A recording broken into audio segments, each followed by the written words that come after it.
Salutations et bienvenue à tous donc sur ce Donc Voilà Quoi numéro 2, le DVQ numéro 2, et où aujourd'hui on va parler, parce qu'il y a donc quelqu'un qui m'a partagé sur Instagram une vidéo, enfin pas une vidéo, ce sont des photos d'un Fenskar qui a donc subi un dégât majeur suite à ce qui est qualifié de tir hors batterie. Et en fin de compte, je trouvais intéressant de définir ce qu'est un tir hors batterie. Un tir hors batterie, comme son nom l'indique, c'est, que ça se produit quand les éléments de fermeture de l'arme ne sont pas complètement en place. Que l'arme soit calée, donc là quand on parlait du SCAR, on a une arme avec un verrouillage rotatif, donc il y a un verrou, ou que l'arme soit non calée, c'est-à-dire potentiellement une mise à feu avec un système de fermeture qui est pas totalement à l'avant et ça peut se produire. Alors, ici on va peut-être parler une première fois de problématiques d'incidents de tir, qui sont parfois mal qualifié, mal compris, tout simplement parce qu'il y a pas, énormément de vulgarisation et de vulgarisation construite là-dessus. Alors, j'en parle dans mon bouquin, dans le guide pratique des armes à feu. Ça fait partie donc, c'est le chapitre 7, l'action de tir, ça fait partie d'une grosse partie de l'action de tir parce que je trouvais que c'était intéressant. Et là, sur le tir hors batterie, pourquoi j'ai trouvé que c'était intéressant par rapport au cas du SCAR, c'est parce que les gens disent dans la publication, les gens vont vous expliquer que c'est un bris de percuteur un bris d'extracteur qui a généré à la fermeture la percussion. Alors quand on regarde les photos, c'est peu vraisemblable parce qu'il y a une marque de percussion qui est très très nette, donc a priori le coup est parti sous l'action du percuteur. Effectivement, quand on regarde, il y a probablement eu un tir hors batterie, c'est-à-dire le système de verrouillage n'était pas efficient, ce qui a généré un arrachage du culot, un éclatement de la chemise, de l'étui, et les gaz partent là où ils peuvent.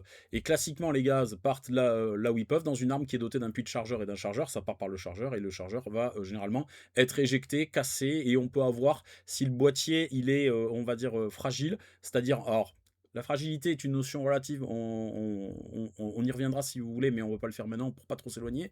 Si le boîtier, on va dire, est en polymère ou si le boîtier est en aluminium, on peut avoir des éclatements, on va dire, en fonction du volume de gaz qu'il va y avoir de ce boîtier. Là, en l'occurrence, la partie inférieure qui est en polymère, autour du puits de chargeur, ça a éclaté. Voilà, le tireur n'est pas blessé. Alors voilà, il y a tir hors batterie, par contre, on va dire les causes du tir hors batterie sont un peu, on va dire à mon avis, mal comprises. Parce que le tir hors batterie peut évidemment bien se produire, mais la plupart des armes contemporaines sont extrêmement bien conçues et en fin de compte, il ne peut pas y avoir de mise à feu hors batterie, on va dire, sur un cycle normal. Oui, je fais un petit ajout en post-production pour préciser que je parle d'armes militaires, c'est-à-dire d'armes qui ont été adoptées par les armées et qui ont subi des tests en bonne et due forme, parce que le marché civil a ça de magique, qu'il y a tout et n'importe quoi dessus, donc on peut trouver également des armes relativement mal conçues.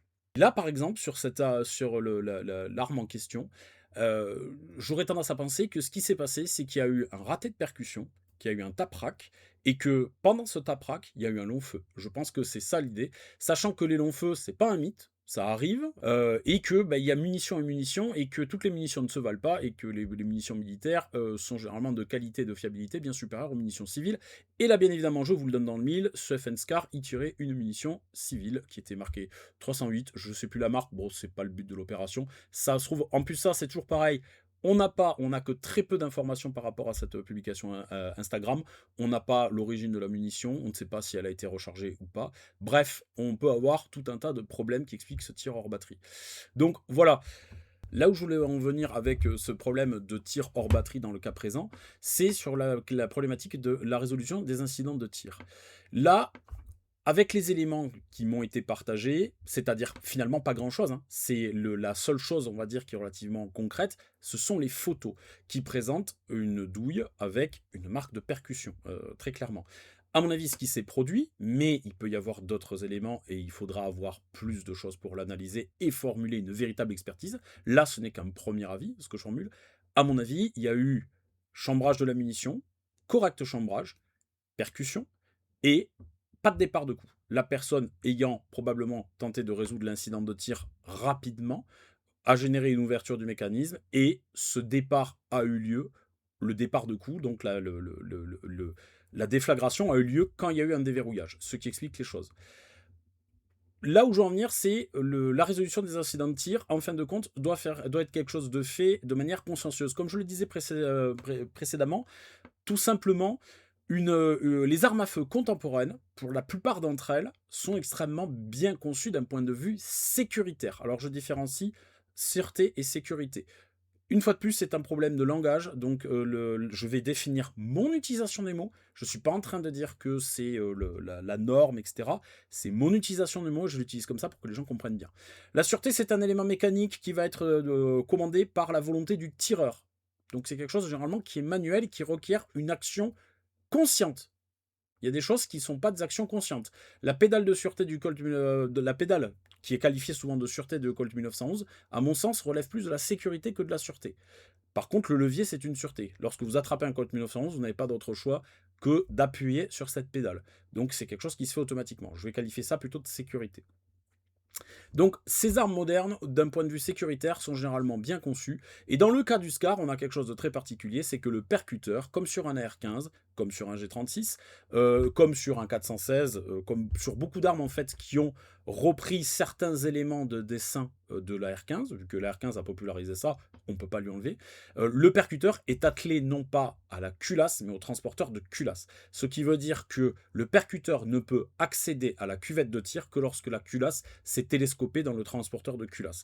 Et le transporteur de culasse ne peut se télescoper dans la culasse que s'il y a un verrouillage, une rotation.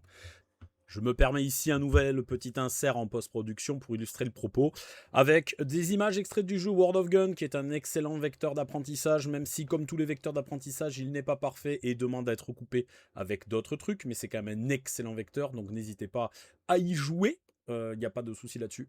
Et donc là, on a 3 phases de fermeture sur un SCAR L. Donc en 5,56, celui dont on parle dans le cas d'espèce, c'est un SCAR H. Et donc là, vous avez 3 phases A, B, C. La phase A, c'est la munition vient d'être chambrée, la culasse est déverrouillée.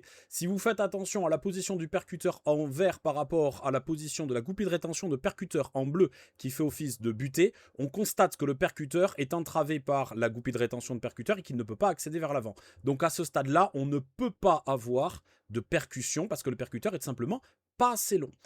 Si on regarde la phase B, la différence par rapport à la phase A, on n'est pas encore avec un système entièrement fermé, mais on est déjà sur un système verrouillé. La tête de culasse a fait sa rotation et le percuteur s'est rapproché, mais si vous faites attention au percuteur par rapport à la goupille de rétention en bleu et par rapport à la cuvette de tir, vous constatez que le percuteur n'a toujours pas accès à la cuvette de tir. Parce que tout simplement, la goupille de rétention de percuteur continue de l'entraver dans son mouvement avant. Et lorsqu'on est en C, on est totalement fermé et on constate que la goupille de rétention du percuteur en bleu a avancé et que maintenant le percuteur en vert dispose d'un dégagement suffisant pour venir frapper l'amorce. Donc voilà, ça fait partie d'une des sécurités, ce n'est pas la seule, qu'on peut trouver sur des armes modernes et qui a été très largement démocratisée par la R15 en Occident. C'est pas le cas sur les AK, mais ce sera une autre histoire. C'est pour ça que le tir hors batterie dans ce cas-là, on va dire la percussion hors batterie me paraît peu vraisemblable, surtout à l'absence de bris de percuteur, parce qu'il est bien évoqué que le percuteur n'est pas cassé, enfin, il n'y a pas une évocation de bris de percuteur, on parle d'un bris d'extracteur. Un nouvel ajout en post-production pour interroger, on va dire, une autre source potentielle de la défaillance. On pourrait se poser ici la question, notamment au vu de la photo qui s'affiche à l'écran, si c'est pas un bris du transporteur de culasse qui a permis, on va dire, une fermeture de la culasse et un télescopage du transporteur de culasse sur la culasse parce que le logement de la came de verrouillage aurait été brisé. Et quand on regarde cette photo, on pourrait se poser cette question-là. Alors, on peut pas, une fois de plus, on ne peut pas l'exclure. Ici, on est bien dans un exercice de style parce qu'on n'a pas les éléments concrets pour produire une vraie expertise en bonne et due forme. Donc l'idée, c'est de réfléchir, mais c'est pas de pousser des conclusions. Et là, mon avis à moi, c'est qu'en fin de compte, ce dégât qu'on voit ici, qui est encadré en rouge sur la photo, il est à mon avis consécutif du départ de coup. Il n'est pas préalable au départ de coup. Ce qui s'est passé à mon sens, c'est que lorsque le coup est parti, donc la culasse n'était pas verrouillée, ça c'est évident, la culasse s'est télescopée violemment à l'intérieur du transporteur de culasse.